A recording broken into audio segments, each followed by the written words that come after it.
Bienvenido al curso de atención a víctimas del delito.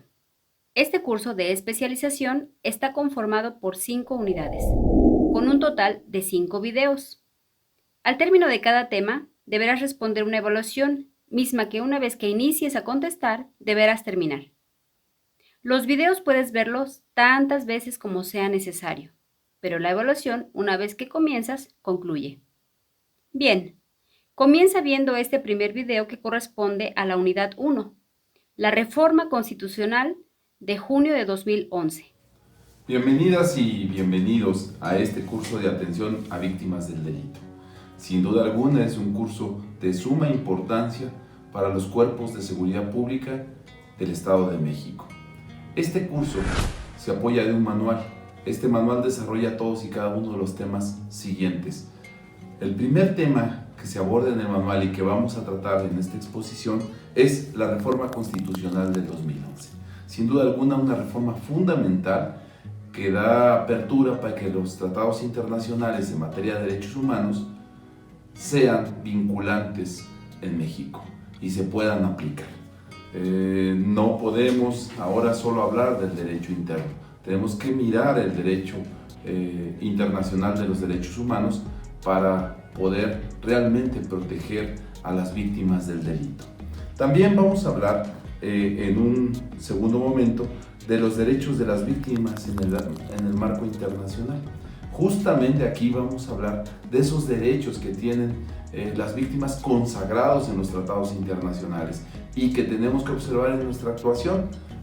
También en un tercer momento vamos a ver los derechos de las víctimas en la legislación nacional. ¿Qué dice nuestra legislación? ¿Qué dice, por ejemplo, la Ley General de Víctimas? ¿Qué dice el Código Nacional de Procedimientos? ¿A qué se refieren? ¿Qué protegen estos códigos y por qué han tenido tanto avance en los últimos años? En un cuarto momento vamos a ver los derechos de las víctimas y su aplicación en la función policial. ¿Qué tiene que ver el policía? ¿Qué debe de proteger el policía en su actuación diaria? ¿Por qué es importante que el policía actúe de determinada manera?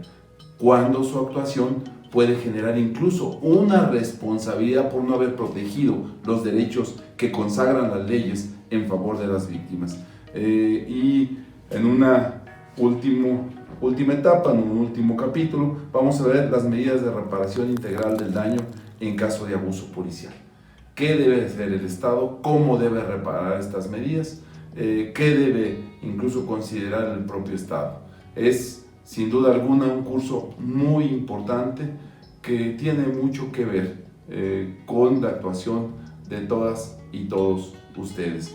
Pues sin más, les doy la más cordial bienvenida y vamos a discutir y a reflexionar este curso, ¿verdad? Me voy a apoyar con una pizarra, también me voy a apoyar con un rotafolio y vamos a generar algunas reflexiones sobre este tan importante tema. Gracias.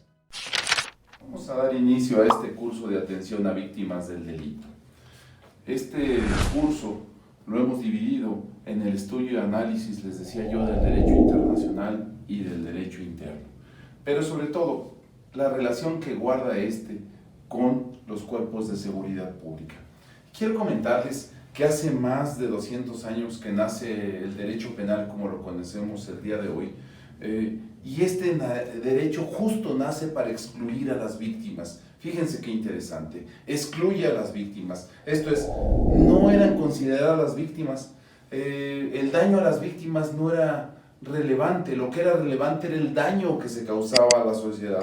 Por ello el Ministerio Público surge como representante social. Esto es para evitar justamente la venganza de la víctima. Entonces, el Estado era quien representaba a la sociedad. La víctima no merecía, no tenía por qué ser representada. Entonces, el derecho penal en general fue construido no pensando en la víctima. Por eso tenemos que hay un gran atraso en la cobertura, en la protección de las víctimas. Incluso en muchas ocasiones la víctima se llegaba a revictimizar.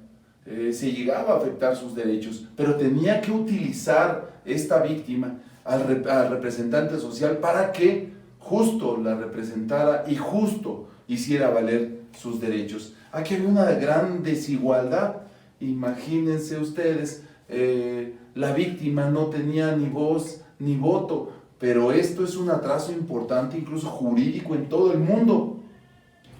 En materia de tratados internacionales, en materia de derecho nacional, hay un atraso muy importante. Afortunadamente el garantismo penal ha ido ganando terreno y para estas fechas, pues bueno, ya se considera justamente los derechos tan básicos, tan importantes de la víctima. Sin embargo, como está la víctima el día de hoy, todavía falta soportar y fortalecer algunos derechos, porque cuando estamos hablando del conflicto y en un conflicto hay dos, pues pensemos en el caso del box, un peso completo contra un peso mosca, que son pesos diferentes. El peso completo es un peso que realmente tiene una gran fortaleza, aunque el peso mosca sea muy bueno, por el peso va a ganar el peso completo. Y esto es lo que pasa en este sentido. El imputado tiene derechos, pero la víctima tiene unos derechos que apenas están siendo reconocidos, que apenas están siendo soportados, y por tanto tenemos que la víctima esté en el peso menor y el imputado en el peso mayor. Para que el conflicto sea equitativo, debe de plantearse en los dos sentidos, debe tener prácticamente ambos contrincantes el mismo peso. Y esto es básicamente lo que nos habla el garantismo penal. El garantismo penal protege justamente a la víctima de no sufrir este tipo de afectaciones. Fíjense, por ejemplo, el 90% de las víctimas son, por lo regular, personas vulnerables. Entonces, la vulnerabilidad nos convierte en víctimas. Somos proclives a generarnos o a afectarnos nuestros derechos en este tenor que yo les explicaba. Por ejemplo, hay un conflicto entre un hombre y una mujer. El hombre tiene mucho más derechos protegidos, reconocidos, incluso en el aspecto cultural, en el aspecto social, en la costumbre, etc. Y la mujer tiene estos derechos que van surgiendo y que se van justamente fortaleciendo incluso en la cultura de la gente. Pues entonces, para que estén exactamente igual, ¿verdad?, hay que darle más derechos, ¿verdad? Hay que realizar acciones afirmativas para que estén los contrincantes en igualdad de circunstancias. Utilizo este ejemplo del box para que me entiendan ustedes qué importante es considerar a la víctima, ¿verdad?, en estos procesos de seguridad pública. Bien, este curso, vamos a ver en la primera etapa por qué los tratados internacionales son muy importantes, por qué la reforma constitucional en materia de derechos humanos fue importantísima para los integrantes de los cuerpos de seguridad. Y voy a permitirme dar lectura a este artículo primero constitucional que señala lo siguiente. Seguramente ya lo han leído, pero vamos a recordarlo. Artículo primero. Dice: en los Estados Unidos mexicanos todas las personas gozarán de los derechos humanos reconocidos en la Constitución. Pero dice algo importante: y en los tratados internacionales de los que el Estado mexicano sea parte, así como las garantías para su protección, cuyo ejercicio no podrá restringirse, ¿verdad?, ni suspenderse salvo en los casos y bajo las condiciones que esta Constitución establece. También señala: las normas relativas a derechos humanos se interpretarán de conformidad con esta Constitución y con los tratados internacionales de la materia, favoreciendo en todo tiempo a las personas la protección más amplia. También dice: todas las autoridades, todas, en el ámbito de sus competencias, tienen la obligación de promover, respetar, proteger y garantizar los derechos humanos de conformidad con los principios de universalidad, interdependencia, indivisibilidad, progresividad. En consecuencia, ¿verdad? El Estado debe prevenir, investigar, sancionar y reparar las violaciones a derechos humanos en los términos que establezca la ley. Repito esta última parte, ¿verdad? En consecuencia, el Estado debe prevenir, investigar, sancionar y reparar las violaciones a derechos humanos en los términos que establezca la ley. Importantísimo. Dice el siguiente párrafo: está prohibida la esclavitud en los Estados Unidos mexicanos. Los esclavos del extranjero que entren al territorio nacional alcanzarán por ese solo hecho la libertad y la protección de las leyes. Siguiente y último párrafo: queda prohibida toda discriminación motivada por origen étnico, nacional, por el género, ojo, la edad, la discapacidad, la condición social, las condiciones de salud, la religión, las opiniones, las preferencias sexuales, el estado civil o cualquier otro que atente contra la dignidad humana, ¿verdad? Y tenga por objeto anular o menoscabar derechos y libertades de las personas. Fíjense, esto estamos hablando de grupos que son vulnerables. El 90% son víctimas, son las víctimas justamente. Entonces, la Constitución política nos está protegiendo y nos está dando un parámetro importante. ¿Qué dice esta Constitución? Entonces, ¿por qué es tan importante esta reforma del 2011? Porque nos dice, nos señala con claridad que ahora no solamente van a surgir derechos de la Constitución, sino también van a surgir los derechos de los tratados internacionales. Entonces, cualquiera de nosotros que pretenda conocer ahora el derecho, tiene que saber perfectamente los tratados internacionales firmados y ratificados por México y los derechos constitucionales. Esto es, si nosotros conocemos solamente los derechos que consagra nuestra Constitución y las leyes internas, estaríamos siendo o conociendo solo el 50% de los derechos. Entonces, ¿qué falta? El otro 50% para ser servidores públicos del 100%. Eso es a lo que debemos de aspirar. Ser servidores públicos justamente del 100%. Bien. Entonces, todas las actuaciones de ustedes como funcionarios encargados de hacer cumplir la ley deben de estar apegadas a la Constitución. Y a eso, a este principio, ¿verdad?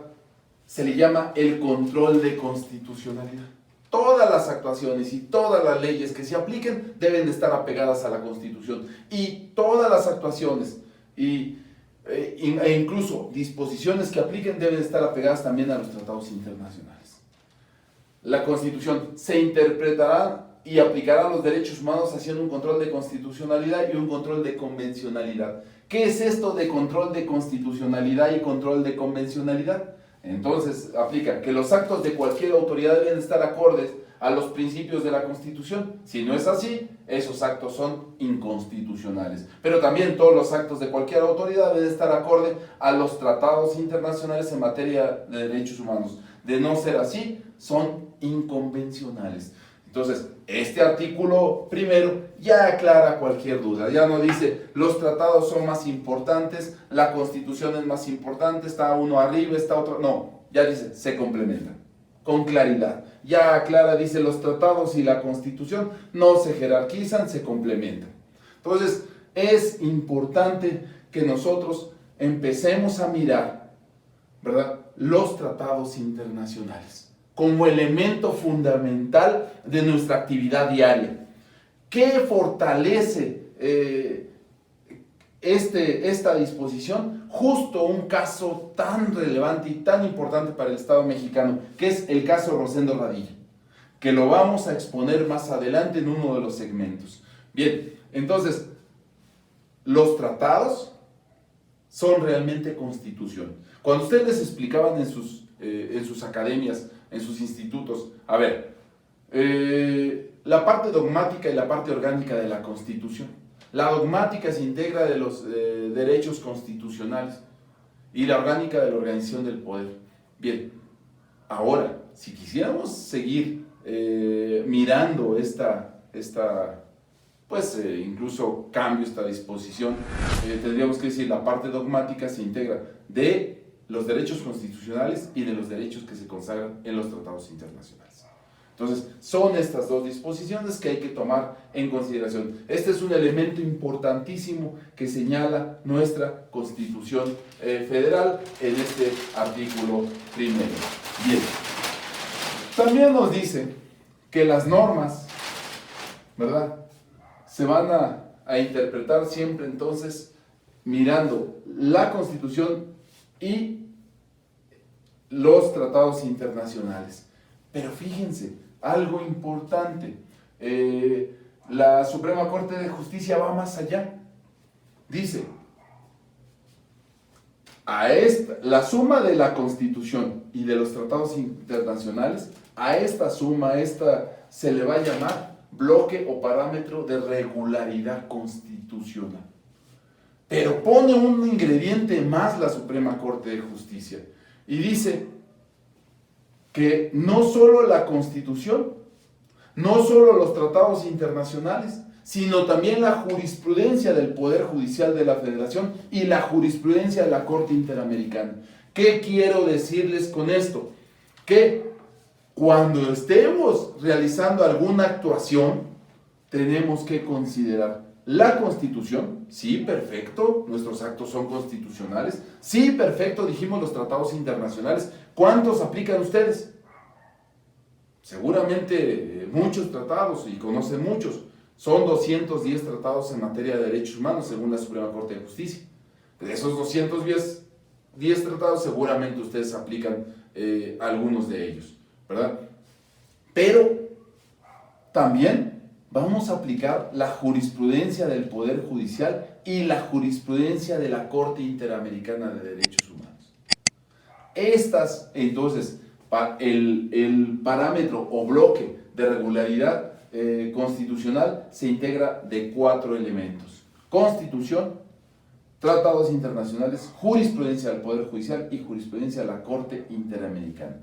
Ya no es suficiente revisar la jurisprudencia del JUS, de nuestra jurisprudencia. Hay que revisar las sentencias de la Corte Interamericana. Ejemplo, si queremos ver una sentencia de 2018, por ejemplo, el caso Atenco, un caso que sucede justo aquí en el Estado de México y que nos da jurisprudencia importantísima, pues entonces, ¿verdad?, es válido invocarla y es válido apegarnos a la misma, ¿verdad? Entonces, todas las normas y los actos deben interpretarse conforme a este bloque. Algo, pues, importante e innovador que tenemos que considerar, esto es desde el 2011.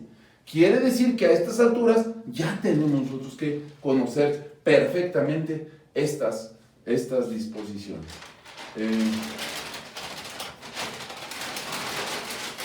Bien. ¿Qué otra cosa nos dice este artículo primero?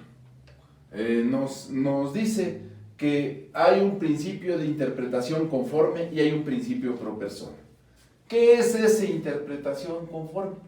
Que todo aquello que no sea constitución o tratado internacional en materia de derechos humanos debe interpretarse de forma congruente y de acuerdo con el bloque de regularidad constitucional. Todos los derechos, todos.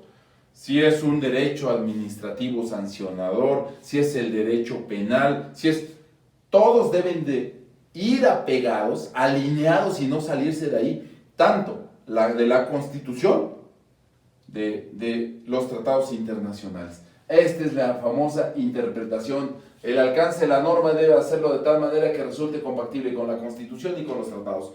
A raíz de aquí, ninguna entidad puede emitir una ley que violente o la Constitución o los tratados. Y si la violenta, ¿qué va a pasar? Pero es una Constitución local. Bueno, hay otro principio, el principio pro persona. Fíjense, ¿qué es este principio pro persona? Cuando existen dos o más leyes que se puedan interpretar, se va a aplicar la que más proteja. Si hay dos disposiciones que pueden tener distintas interpretaciones, se va a aplicar la que más proteja, la que más beneficie a la persona. Pero si hay dos o más leyes que consagran una disposición, se va a aplicar la que más proteja a las personas. Esto de verdad es una herida clara o ustedes cuando fueron a sus institutos, seguramente les aplicaron, o a la universidad de ustedes, la universidad de la policía, seguramente les explicaron la pirámide de Kelsen. Esta pirámide es bien, pues, parte de nuestros estudios que realizan uno como servidor público para saber, bueno, está por encima está la Constitución y los tratados, después las leyes generales, leyes ordinarias, decretos, reglamentos y normas jurídicas individualizadas. Y es una pirámide, básicamente así. Y aquí encontrábamos los distintos niveles de leyes. Ahora ya no importa este nivel. Si aquí tenemos una ley general que consagra una disposición, pero aquí hay una ley o un reglamento o una norma jurídica individualizada, ¿verdad? O que consagra otra disposición.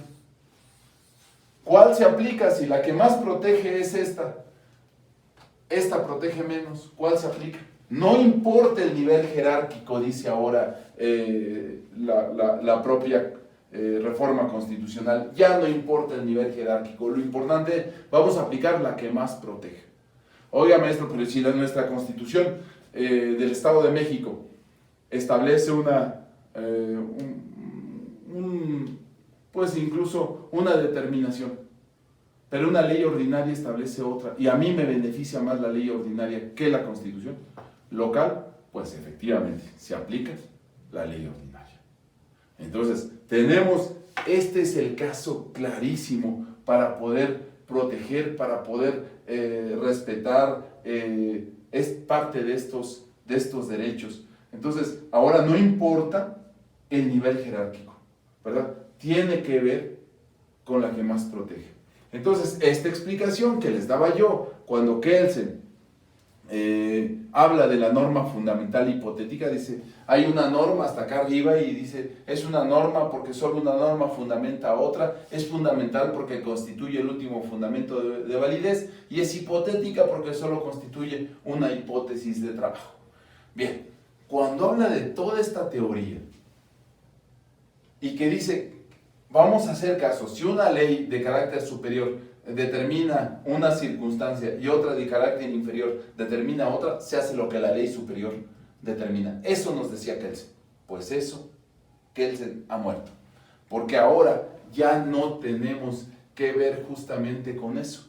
Ya tenemos que ver principalmente con la jerarquía con la que más proteja a la persona. Esta es parte fundamental de estas disposiciones muy claras y bajo esta tesitura. Bien, algo que quiero también comentarles y que lo señala nuestra Constitución y que voy a permitirme volver a dar lectura, dice que todas las autoridades en el ámbito de sus competencias tienen la obligación de promover, proteger, garantizar y respetar los derechos humanos. Todas las autoridades en el ámbito de sus competencias tienen la obligación de promover, respetar, proteger y garantizar los derechos humanos de conformidad con los principios de universalidad, interdependencia, indivisibilidad, progresividad, ¿verdad? Aquí es algo fundamental. Fíjense, voy a decir algo que quizás suene muy atrevido, pero si todas las autoridades tienen obligación de promover, proteger, respetar y garantizar los derechos humanos, yo creo que los policías o los servidores públicos van más allá. ¿Por qué? El policía sale a trabajar diariamente, se uniforma, duerme poco, deja a la familia, arriesga su vida. Y todo eso lo hace para poder proteger la vida, para poder proteger la libertad, para poder proteger incluso los derechos, la integridad, los bienes de las personas. Entonces, la esencia real del policía es proteger derechos humanos. Por ende, yo sí creo, de verdad, que el verdadero o un verdadero ombudsman es un policía, un verdadero protector de derechos humanos. Su esencia, su razón de ser es la protección de los derechos humanos. Y en muchas ocasiones decimos, es que yo no comulgo con los derechos humanos. No sé si ustedes hayan escuchado esa frase. Yo no estoy de acuerdo con los derechos humanos. Yo no creo en los derechos humanos. Los derechos humanos protegen delincuentes. Los derechos humanos en muchas ocasiones nos impiden realizar nuestra actividad. Pues yo les pregunto, un policía del Estado de México que diga que no cree en los derechos humanos, o que diga que los derechos humanos, ¿verdad?, impiden realizar su actividad, o no está de acuerdo, o que se dejen de aplicar, pues entonces pierde su esencia. Por supuesto, pierde la esencia clara del policía, porque el policía, la esencia fundamental es la protección de los derechos humanos. Sale a trabajar para proteger derechos humanos. No hay otra razón por la que el policía esté trabajando y arriesgando su vida día con día. Y cuando no respeta, cuando no protege, cuando no garantiza, vulnera la Constitución. ¿Por qué? Primero les explico que la esencia del policía justo es esta. Es esta justamente. No hay otro, no tiene otro sentido.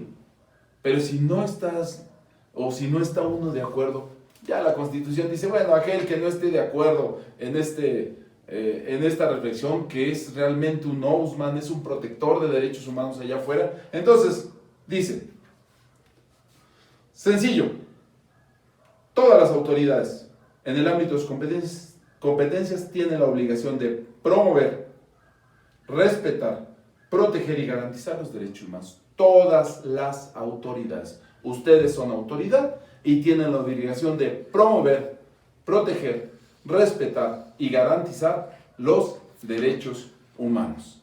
Bien, entonces, ahora algo importante que quiero mencionarles. No confundan las instituciones protectoras de derechos humanos con los derechos humanos. Son cosas diferentes. Hay en muchas ocasiones ONGs, organizaciones no gubernamentales de derechos humanos, que realmente no protegen los derechos humanos, ¿verdad? Protegen aspectos de intereses personales, y hay a veces comisiones de derechos humanos que no son tan hábiles para proteger los derechos. No hay una entrega total hacia el respeto, hacia exigir que se cumplan los derechos humanos. Pero esos no son derechos humanos. Los derechos humanos son la vida, la libertad, la seguridad, la propiedad, la integridad. Esto. Y estas son instituciones. Entonces, que quede clarísimo. Cuando ustedes vino derechos humanos, es que derechos humanos, esto no son derechos humanos. Vamos a quitarle de una vez y a llamar las cosas por su nombre.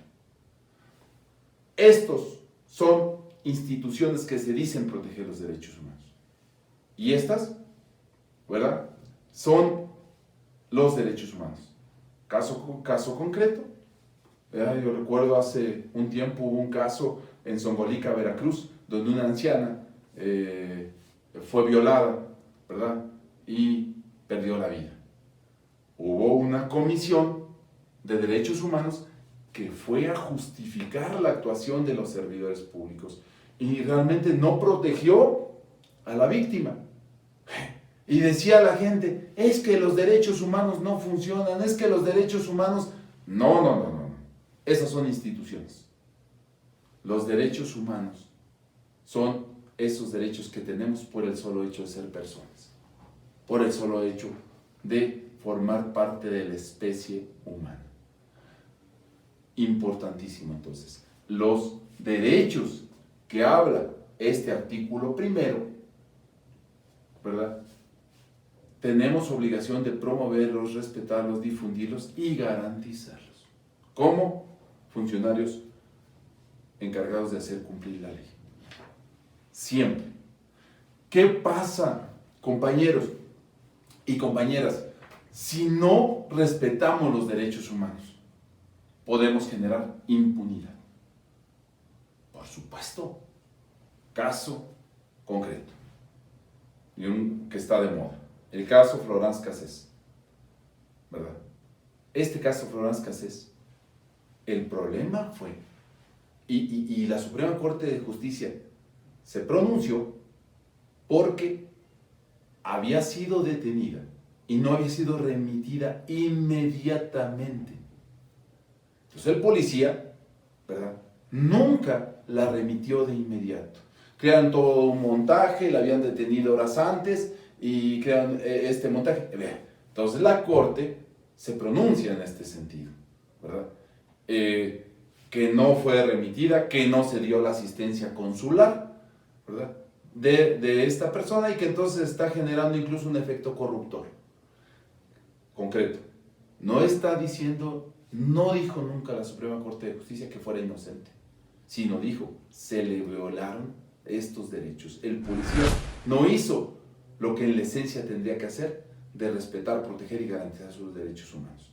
Vean, por eso es importantísimo este primer tema que tratamos en este bloque. Les agradezco muchísimo. En el siguiente bloque vamos a tratar algunos aspectos internacionales que regulan a las víctimas y que dan derechos a las mismas que tenemos que conocer y que tenemos que respetar. Muchas gracias.